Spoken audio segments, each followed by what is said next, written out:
I feel like there's been a huge fight, or there will be. Very explosive. Like, you two have been holding things back for a while, and it's come to a point where you're just exploding. And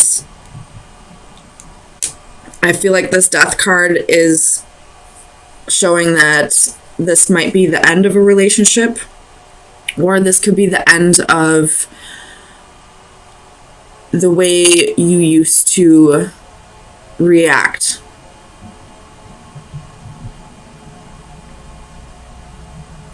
Like, you're taking a look back at the situation and realizing that this was maybe blown out of proportion, or that this fight or argument was bigger than what it really was, if that makes any sense. Like, if you're staying and working on the relationship, you realize that the way you reacted in the situation only made things worse. Or if this relationship is ending, you realize that this is just the straw that broke the camel's back, I guess. So I see this going one of two ways. It's all up for you to decide how it resonates. And it's up for you to decide whether this fight is the final straw, or if this is something that's going to get you to realize your part in the unhappiness in this relationship. Tell me about this Two of Swords for Sagittarius, Sun, Moon, Rising, and Venus. Two of Swords.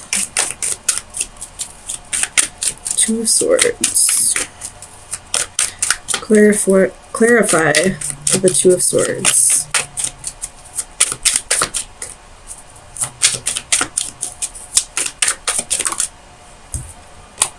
You have the Magician.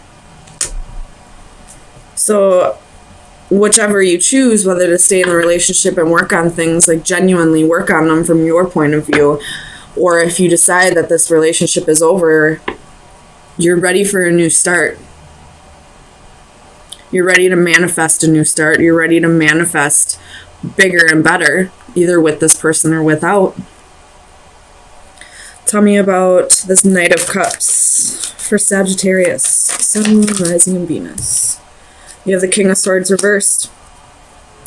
So your partner, I feel like, is this Knight of Cups and King of Swords reversed. He or she wants to offer the love to you, but they're not communicating to you right now. They could be pissed off about the argument.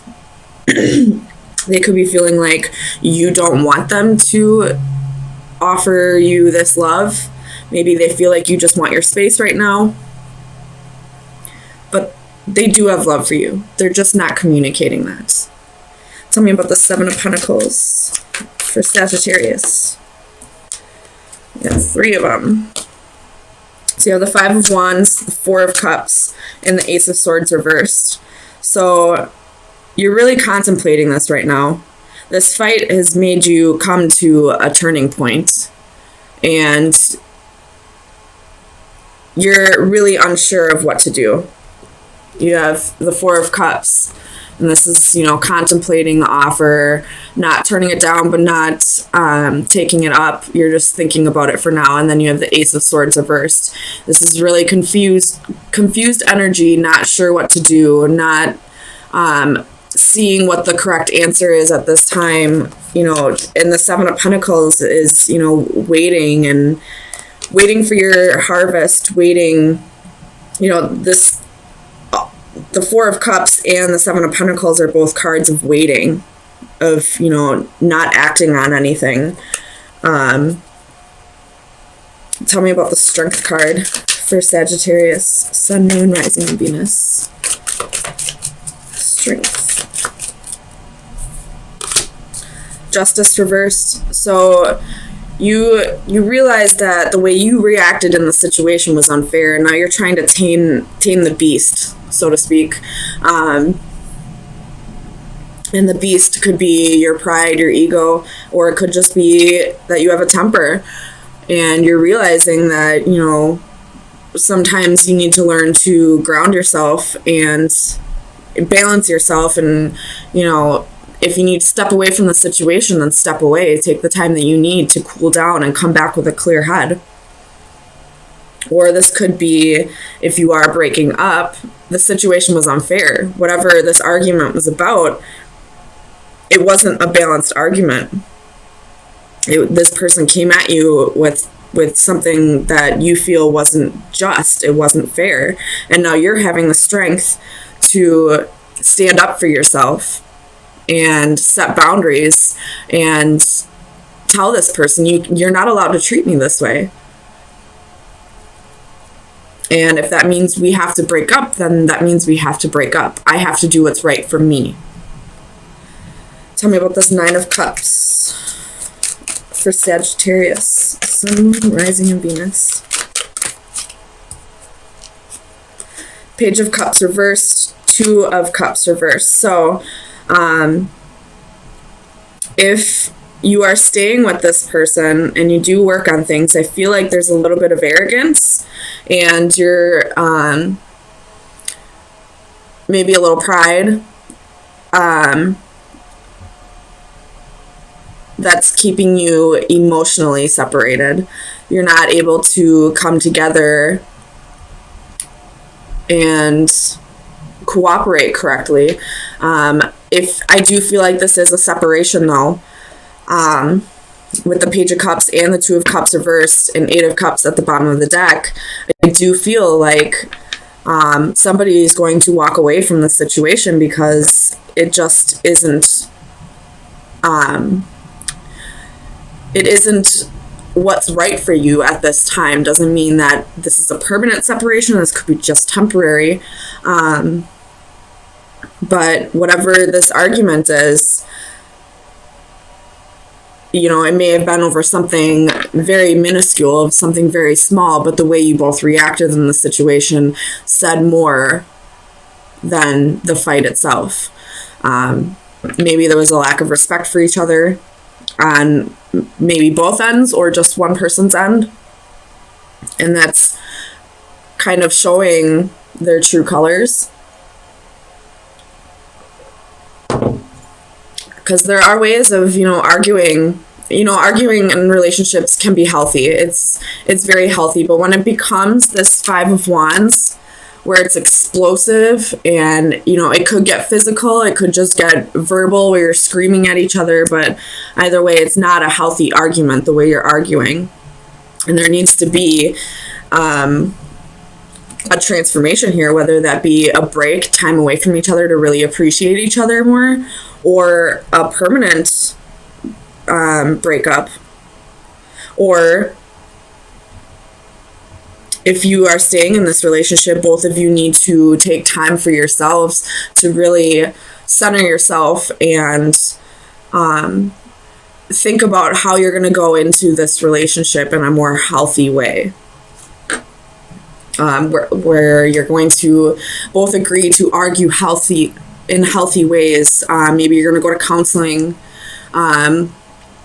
both, individual and couple counseling. I feel like would be beneficial if you do want to work on this.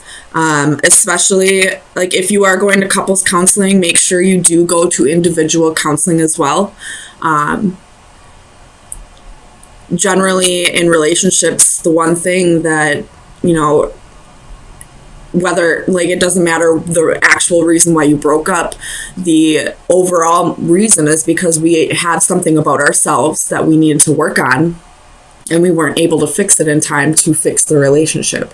So if you are going to go to couples therapy, make sure you go to individual therapy as well. I know with my family, we went to family therapy back when I was a teenager, and we all individually went to therapy as well. And it definitely helps, not only because sometimes there's issues that you want to talk about that you can't talk about in front of your family, or, being able to say your side of the story unbiased, you know, without worrying about what the other person's going to say, or, you know, worrying if they're going to twist the story at all, you'll be able to get your side out of it. So if you do go to therapy, make sure you go for individual therapy as well. So let me get you an oracle card from the Oracle of Visions. Oops.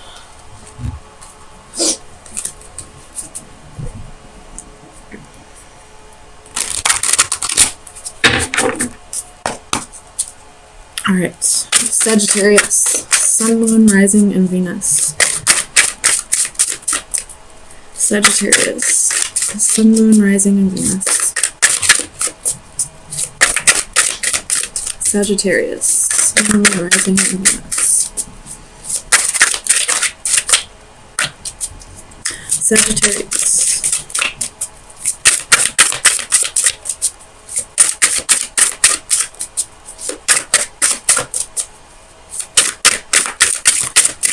Come on, give me one. There we go. Flew right out the top of the deck. Alright. It's the number 44. That is a Ascended Master number. And it's about...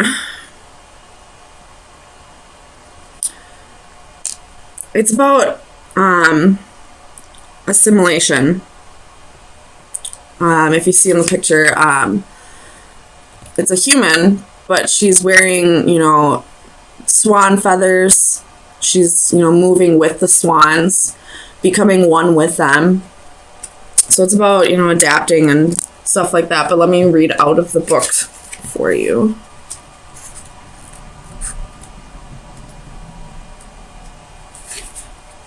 Unison, common goals, shared values, at one with others. So I feel like this is going to resonate very well with this reading. It is probably not love that makes the world go around, but rather those mutually supportive alliances through which partners recognize their dependence on each other for the achievement of shared and private goals. This card shows us a sense of belonging. We are at one with our surroundings and our relationships with others. We can move together with a common direction and purpose. Our presence is accepted and welcome. A young girl glides effortlessly through a gated lake in the companionship of a group of swans. Their speed and direction in unison, they become of one mind. They symbolize finding new friends or a group who share similar ideas. There is a strong affinity with other like-minded souls. Be wary of becoming just one of many. At some point, their actions, their direction, and their pace may not be yours. Where they are leading may not be the best path for you. So if you are staying in this relationship, really think to yourself, is this person resonating at the same level as me? Do we vibrate at the same level? Can we get to a place of common ground? Whether we disagree or not, can we get to a place where we both want to work on this? If at any point you question that, then that's your truth. If you feel at any point like you just can't find common ground with your significant other, then maybe it's time for a break.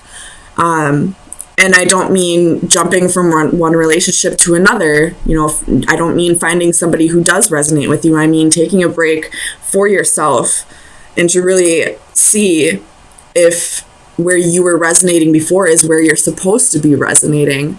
And, you know, I always feel like once a relationship ends, or if a relationship is in separation, you always need to take that time to find yourself again. Because when you are, I mean, I don't know about everybody, but when I was in a relationship or in relationships, I found myself a little confused after, wondering who I am, wondering if I had been doing the right things that were staying true to myself. So I always had to take time after the relationship to find myself again. So if you are breaking up, make sure you don't jump from one relationship to another. Take that time to really find yourself again and see where you stand on things, so that when another partner, or if this old partner comes back in, you know exactly where you stand. You know exactly what your points of view are. You know exactly what will make you happy.